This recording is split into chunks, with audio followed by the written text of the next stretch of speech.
How to convert image to PDF on Android device.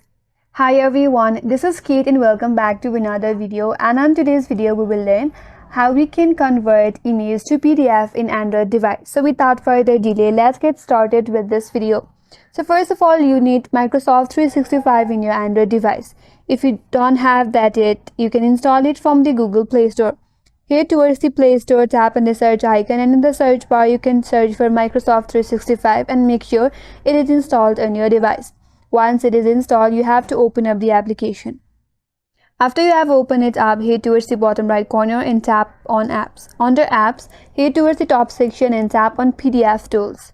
So under PDF Tools, there you'll find an option as Pictures to PDF. Tap on it. So under this, you have to select the image that you would like to convert it into PDF, then tap on Next.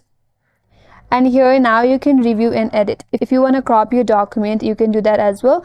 You can rotate and you can edit furthermore. Once done, tap on Review and Edit.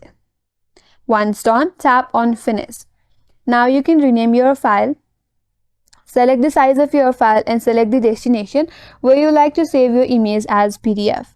Once done, your image will be converted into PDF, and that's how you can convert image to PDF in Android device. And that's all for today's video. Hope this video was helpful, and if you're new to our channel, consider subscribing. Thank you for watching and stay tuned for more videos.